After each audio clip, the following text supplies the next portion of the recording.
How's it going, guys? It's the Retro Shinigami here, bringing you guys today Bleach Chapter 535 review. Let's get this started.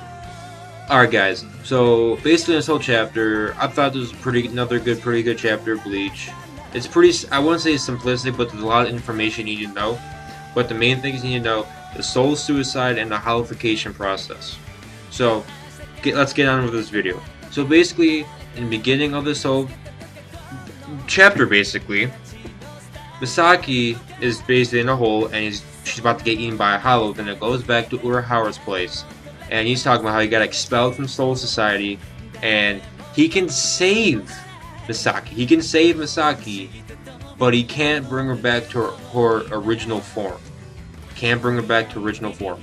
And then he explains the holification process, how the hollow soul basically tries to go inside the human soul and like merge together, basically, so it become strong. That's what Shinigami's trying to do, but they haven't successful at all. And that's what Aizen's trying to do. He's trying to perfect the holification process, and I think the hollow that attacked Misaki was an example of the holification process that Aizen's trying to do.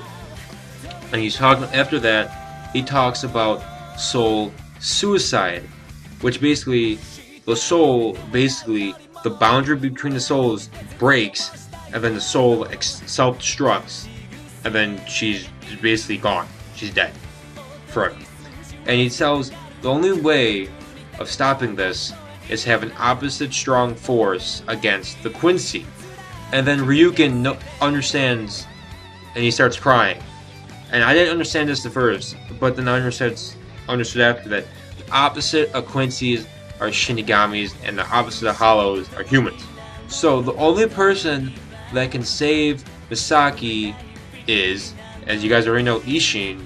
And as you can tell, it's supposed to be a funny thing in this chapter that he accepts, like, I get it. And he's talking about, oh, she saved my life, so I have to save hers. It'd be bad if I don't save her life, so something like that. And then basically what he has to do is get into like the shell type of thing. I couldn't really understand the shell thing. It was kind of hard to look at, the art and everything. It was like a string. I think the string, I didn't think they explained it well enough. I think they'd like put it with both souls and like they like separate or something like that. I think it's something like that. I'm not sure. Tell me in the comments if I'm wrong about that. But then after that, at the end of the chapter, it shows Ishin basically saving Misaki from the hollow face, and then that's the end of the chapter. And the next chapter is going to be about him saving her from the hollow, and like. But the thing is, the main point about the soul suicide for Ishin is that he's not going to be able to become a Shinigami by itself anymore. He's going to be between a human and a Shinigami. So, now, if you think about this in the future time, with Ichigo, how he has the freaking hollow, this makes sense because you remember, when she faced the hollow, it looks like the Vasto Lord that Ichigo was when he faced Ulquiorra. So all of this stuff is basically matching together like a puzzle. So basically, but if he takes away the hollow, how does Ichigo have it unless she keeps like remnants of it inside of her body, or it goes into Ishin's body? That could happen too. I don't understand that concept. Like, where is the hollow gonna go? This is it won't vanish because we all know that Ichigo still has the hollow powers.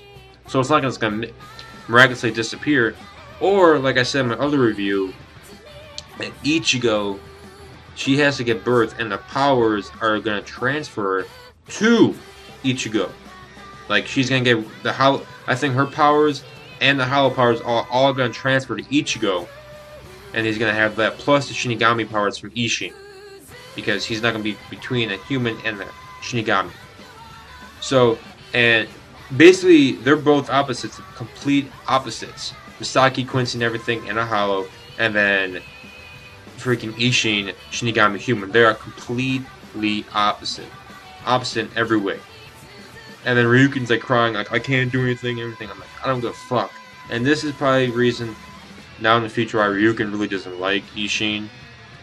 You guys know he doesn't really like him that much. They like talk and everything. But yeah, guys, it's been another Shinigami. I thought this chapter was a pretty good chapter, a lot of information. And yeah, guys, I'll see you guys later. Like, comment, subscribe, and yeah, guys, I'll talk to you guys later. Peace. Have a nice day.